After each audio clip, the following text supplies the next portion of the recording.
नमस्कार दोस्तों, हम वर्क से जुड़ा हुआ तीसरा वीडियो डाल रहे हैं और तीसरे वीडियो में हाई लेवल के क्वेश्चन डाल रहे हैं। ये जो क्वेश्चन है आने वाली जो जितनी भी परीक्षाएं हैं उनमें बहुत ही ज़्यादा महत्वपूर्ण है। तो आइए हम इस हाई लेवल क्वेश्चन का वीडियो का पहला क्वेश्चन करते हैं।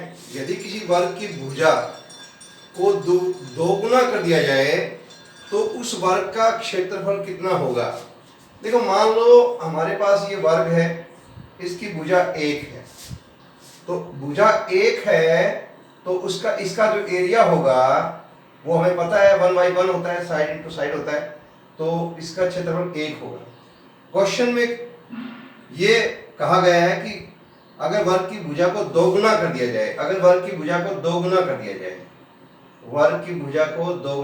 जाए, तो अब एरिया कितना हो जाएगा। अब एरिया हो जाएगा 2 × 2 यानी कि 4 हो जाएगा। 2 दूना 4 यानी कि अब इसका एरिया जो है 4 हो गया। तो अब आप देखिए कितना गुना हो गया, एरिया जो है हमारा 4 गुना हो गया है, तो इसलिए हमारा जो आंसर होगा वो 4 गुना होगा। तो ये ध्यान में रखना है कि अगर डबल कर दिया जाए तो वो 4 गुना हो जाता है। तो ये था पहला क्वेश्चन। इसके बाद हम दूसरा क्वेश्चन करते हैं। एक वर्ग के अंतर्वृत्त तथा परिवृत्त के क्षेत्रफलों का अनुपात क्या होगा। देखो ये करते हैं, पहले हम समझते हैं कि अंतर्वृत्त क्या होता है और परिवृत्त क्या होता है। अंतर्वृत्त और परिवृत्त क्या होता है ये समझने का प्रयास करते हैं।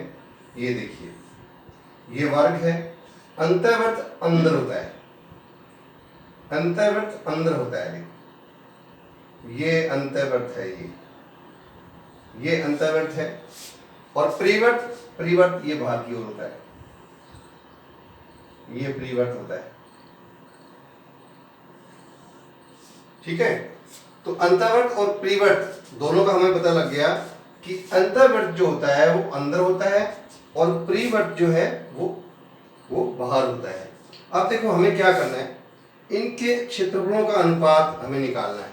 अगर हमें अंतर्वृत्त, ये अंतर्वृत्त है, इसका एरिया निकालना है। मान लो ये अंतर्वृत्त वाला जो वृत्त है इसका नाम हम ए दे देते हैं और जो परिवृत्त है इसका नाम हम बी दे देते हैं ताकि हमें कंफ्यूजन ना हो। तो जो वृत्त अंतर्वृत्त है इसका एरिया हम कैसे निकालेंगे। देखिए, मान लो ये जो वर्ग है ये स्क्वायर है, इसकी भुजा हमें पता नहीं है, भुजा मान लेते हैं हम x है, इसकी भुजा हम मान लेते हैं x। अब देखो भुजा x है, भुजा x है, अगर मैं इसको ये मिला दूं तो ये भी x होगा, ये भी x होगा, इसकी लंबाई भी x होगी। ये मैंने क्यों मिलाया, क्योंकि ये वृत्त जो है इसका ये डायमीटर बनेगा। क्या बनेगा, डायमीटर। ये डायमीटर बन गया, जिसको हिंदी में आप व्यास बोल सकते हैं। और डायमीटर से अगर मैं इसको आधा कर दूं तो ये क्या हो जाएगा, इसका रेडियस हो जाएगा। क्या हो जाएगा, रेडियस, त्रिज्या। मैंने त्रिज्या क्यों निकाला, क्योंकि हमें जो ये वृत्त है इसका एरिया निकालना है और वृत्त का जो एरिया है, वृत्त का जो एरिया होता है वो होता है पाई आर स्क्वायर। क्या होता है, पाई आर स्क्वायर होता है, पाई आर स्क्वायर। आर क्या है, रेडियस है। तो यहां देखो रेडियस हमारा कितना हो गया, रेडियस हो गया x/2। रेडियस कितना हो गया, x/2 हो गया, क्योंकि हमारा ये जो व्यास है इसका आधा जो है x/2 हो गया। तो यहां से x/2 r का स्क्वायर, x/2 का स्क्वायर। हमारे पास वृत्त का क्षेत्रफल यानी जो अंतर्वृत्त है, अंतर जो वृत्त है यानी कि a है, उसका एरिया हमारे पास आ गया पाई x का स्क्वायर बाई 4। ये हमारे पास आ गया अंतर्वृत्त का क्षेत्रफल आ गया। अब हमें निकालना है परिवृत्त का। अब देखो हमारे पास परिवृत्त है, ये वाला परिवृत्त है जो b हमने नाम दिया है। अब आप देखो इसका जो वर्ग, ये जो हमारे पास स्क्वायर है, इसको अगर मैं ऐसे मिला दूं जो कि डायमीटर बनता है। क्या बनता है? डायगोनल बनता है, डायगोनल विकर्ण बनता है, विकर्ण। यानी कि हमारा इस वर्ग का ये विकर्ण है। हमें पता है ये भुजा x है और ये भुजा भी x है। तो हमारे पास ये जो है, मैं इनका नाम दे दूंगा A, B और C। ये हमारे पास समकोण त्रिभुज आ गई। ये हमारे पास समकोण त्रिभुज आ गई है। और समकोण त्रिभुज में हमारे पास इसका ये लंब है x और ये हमारा आधार है। तो हमें क्या निकालना पड़ेगा? AC निकालना पड़ेगा। AC क्या है? AC है विकर्ण, डायगोनल है। तो हमें पता है पाइथागोरस प्रमेय से हम इसकी लंबाई ज्ञात कर सकते हैं। पाइथागोरस प्रमेय हमने ऑलरेडी जो है डिस्कस कर ली है। पाइथागोरस प्रमेय क्या होता है? आधार का स्क्वायर प्लस में लंब का स्क्वायर, प्लस में लंब का स्क्वायर, यानी कि 2x स्क्वायर। क्या आ गया हमारे पास? 2x स्क्वायर आ गया। तो x √2 में है इसलिए x √2 आ गया। हमारे पास जो विकर्ण है उसकी लंबाई हमारे पास क्या आ गई?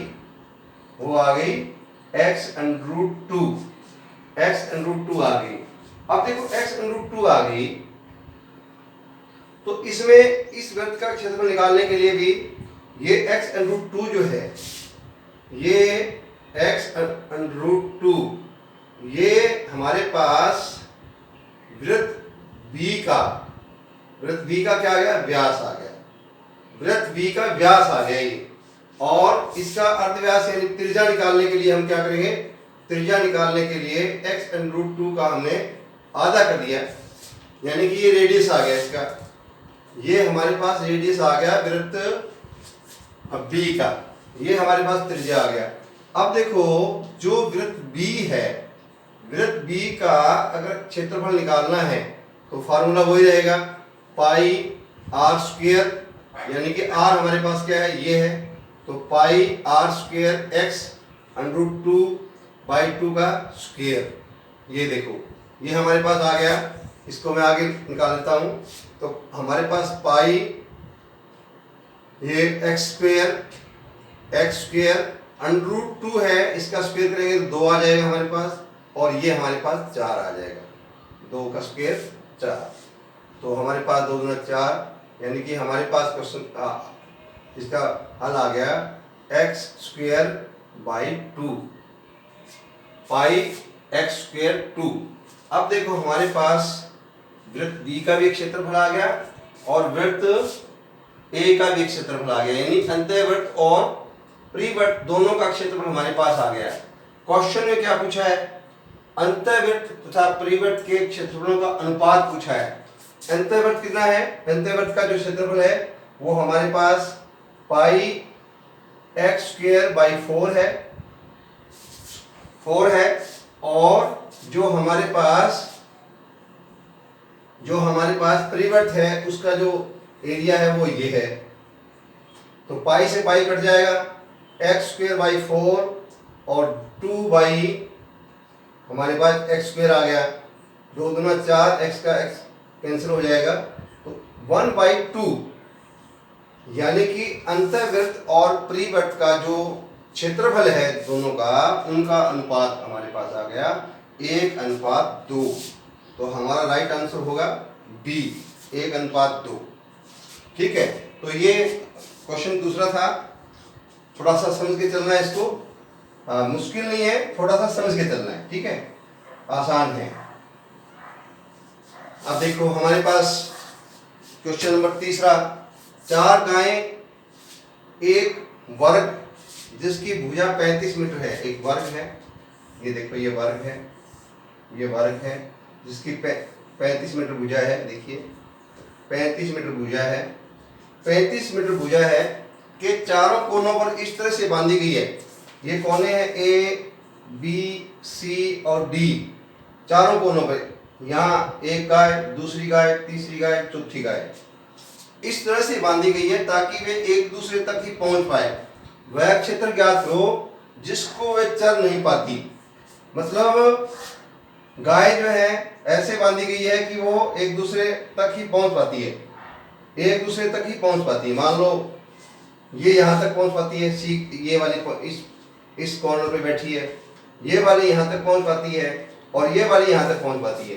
तो मैक्सिमम जो है, जो गाय है जो कॉर्नर पे बंधी हुई है, वो इतने एरिया को चर पाती है, वो इतने एरिया को चर पाती है, इतने एरिया को देखो, ये देखो, इतने एरिया को चर पाती है। यानी कि ये जो एरिया है वो नहीं चल पाती। और हमें क्वेश्चन निकालना है, क्वेश्चन वो निकालना है कि वो किस एरिया को नहीं चल पाती, वो निकालना है। तो देखो पूरे जो हमारे पास वर्ग है, जो वर्ग है, वर्ग का जो क्षेत्रफल है वो हम निकाल लेते हैं। वो हमें साइड इनटू साइड का पता है कि 35 गुना 35 का जो क्षेत्रफल है वो क्या होता है। देखो 35 बाई 35 की जो गुना है, हमने 1225 वर्ग मीटर आ गई हमारे पास, 1225 वर्ग मीटर पूरे वर्ग की। अब हम देख रहे हैं कि ये जो एरिया है और ये एरिया है और ये एरिया है जहां तक गाय चल सकती है, तो ये जो एरिया है ये किसी वृत्त का भाग है जिसको क्वाड्रल बोलते हैं, चतुर्थांश बोलते हैं। तो ये 4 चतुर्थांश बन गए। अगर चारों को हम जोड़ दें तो क्या बन जाएगा, एक पूरा वृत्त बन जाएगा। तो पूरा वृत्त बन जाएगा। अब यहाँ से यहाँ तक जो है ये गाय 17.5, ये भी 17.5, यानी कि इस चतुर्थांश की, यानी कि अगर हम पूरा इनको बनाए तो इसकी जो रेडियस बनेगी वो 17.5 मीटर बनेगी। तो हम इन जो चतुर्थांश है, 4 चतुर्थांश का क्षेत्रफल ये निकालना है हमें।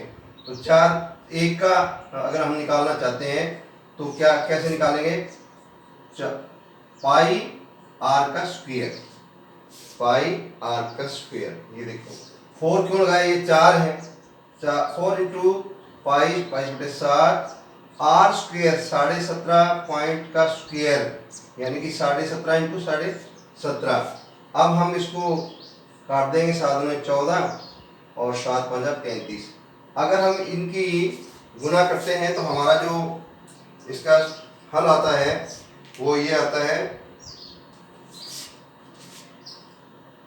इसका जो टोटल एरिया आएगा वो मैंने हल किया हुआ है।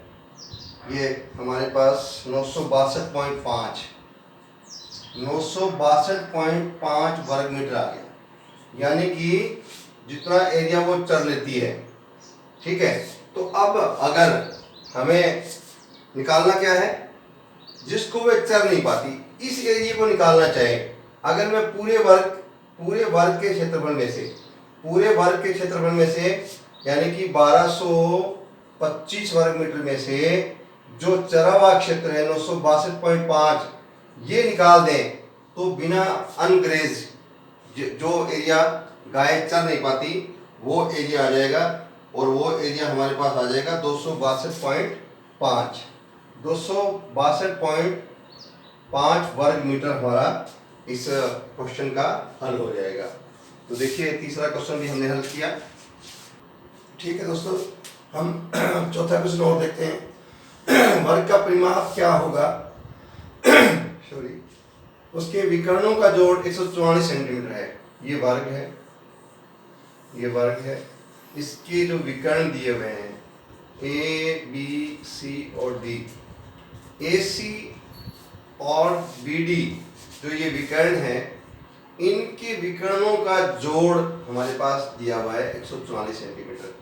हमें पता है वर्ग का जो विकर्ण होता है वो हम कैसे निकालते हैं, वर्ग का विकर्ण, ये हमारे पास वर्ग का विकर्ण निकालने का फॉर्मूला है।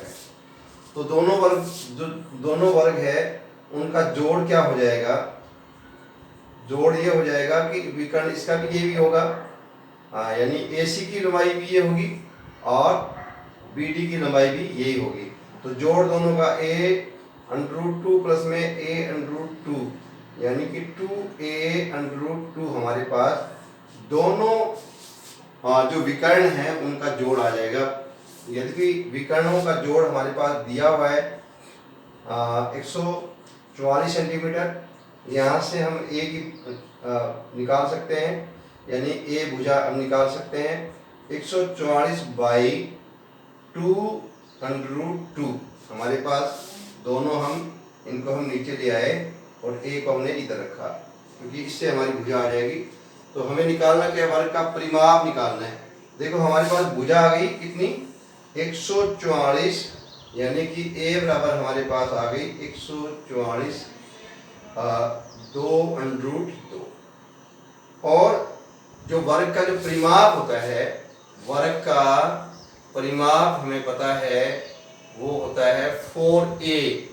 4a होता है, तो 4a की जगह हम क्या रख देंगे, हमारे पास भुजा आई हुई है 144 2√2, 2 से 2 कैंसिल हो जाएगा, अंडरूट नीचे आया हुआ है तो परिमेटर कर देंगे हर का, तो हमारे पास ये हो जाएगा 144 √2 तो ये हमारे पास कितना आ जाएगा, ये हमारे पास जो है 2 दूना 4 है, तो ये ऊपर 2 आ जाएगा हमारे पास। तो ये हमारे पास एक बार दोबारा से हम करते हैं इसको, 4 गुना 144 2√2, यानी कि 2 से 2 दूना 4 हो जाएगा, और √2 हमारे पास ये हो जाएगा 2 गुना में 144 और √2 बटे में 2, तो हमारे पास ये आ जाएगा 144 √2। हमारे पास राइट आंसर होगा सी राइट आंसर होगा। क्या आएगा, ये वर्ग का परिमाप आ जाएगा। तो ये वर्ग का परिमाप था, इस तरह से इसको निकालना है। अब देखिए पांचवा क्वेश्चन करते हैं। यदि एक वर्गाकार प्लॉट का क्षेत्रफल 3/2 हेक्टेयर दिया हुआ है, वैसे तो क्वेश्चन आसान है, मुश्किल नहीं है, परंतु यहाँ हमने इसकी इकाई जो हेक्टेयर ली है। अगर हम हेक्टेयर के बारे में जानते हैं तो इस प्रश्न को निकालने में हमें कोई दिक्कत नहीं आएगी। तो क्षेत्रफल दिया हुआ है 3/2 हेक्टेयर ये दिया हुआ है। हमें पता है एक हेक्टेयर जो है, एक हेक्टेयर बराबर होता है 10,000 वर्ग मीटर के बराबर, 10,000 वर्ग मीटर के बराबर होता है। तो हमारे पास 10,000 इंटू कर देंगे इसको 10,000, तो हमारे पास कितना हो जाएगा 5,000, यानी कि 15,000 वर्ग मीटर आ जाएगा। देखो क्षेत्रफल हमारे पास क्या आ जाएगा, 15,000 वर्ग मीटर आ जाएगा। तो हमें उस वर्ग का विकर्ण ज्ञात करना है। अब देखो वर्ग का जो विकर्ण है हम कैसे ज्ञात कर सकते हैं, या तो हमें भुजा का ज्ञान हो, परंतु जो वर्ग का विकर्ण है, हमारे पास वर्ग का क्षेत्रफल है, तो क्षेत्रफल बराबर हमारे पास एक फार्मूला ये भी है कि d/2 का स्क्वायर, यानी d क्या है, डायगोनल है। वर्ग का विकर्ण, हमें विकर्ण निकालना था, ये फार्मूला यूज कर सकते हैं, 2 इंटू क्षेत्रफल, तो हमारे पास ये d का स्क्वायर आ गया, और इसका अंडररूट कर देंगे तो 2 गुना में क्षेत्रफल का अंडररूट ये d आ जाएगा। हम यहाँ से अंडररूट 2, क्षेत्रफल कितना है हमारे पास 15,000 है, तो 15,000 का हमारे पास ये आ जाएगा 30,000 अंडररूट d, ये d आ जाएगा। हम देखो 30,000 का, यानी कि इसको मैं अंडररूट निकाल दूँ, 10,000 इंटू 3, 10,000 का हमारे पास अंडररूट आ जाएगा 100, ये आ जाएगा, यानी कि विकर्ण आ जाएगा हमारे पास 100 अंडररूट 3, इसका विकर्ण आ जाएगा। ठीक है, तो इसके बाद हम लास्ट क्वेश्चन करते हैं, छठा क्वेश्चन क्या है, एक वर्ग की भुजा ज्ञात करें जिसका क्षेत्रफल दिया हुआ है। आसान क्वेश्चन है, मुश्किल नहीं है। तो क्षेत्रफल दिया हुआ है, इसको हल कर लेते हैं, सही बटा तोड़ लेते हैं, 38 सही 11/25, इसको आपने सरलीकरण में किया होगा। अगर हम इसको गुना करें 38 इंटू 25 प्लस में 11, तो ये हमारे पास आ जाएगा 961/25 आ गया हमारे पास, यानी कि इसको हल करेंगे तो 961/25 आ जाएगा। भुजा ज्ञात करनी है, अब भुजा जो होती है वो क्षेत्रफल का अंडर होती है, क्षेत्रफल का अंडर होती है। तो 961 बटे 25 इसको अंडर कर देंगे। 961 का अंडर 31 आ जाएगा, 25 का 5 आ जाएगा, यानी कि 6 से ही 1/5 हमारा राइट आंसर होगा। 6 से ही 1 जो है हमारे पास सी है, डी नहीं सी है। तो ये थे 6 क्वेश्चन हाई लेवल के, जो आपको आगामी परीक्षाओं में बड़ा ही सहयोग करेंगे। तो आशा करता हूं कि आपको 6 के 6 क्वेश्चन समझ में आ गए होंगे। तो अगर आपको मेरा वीडियो पसंद आया है तो इसको सब्सक्राइब करें, लाइक करें, शेयर करें। बहुत बहुत धन्यवाद।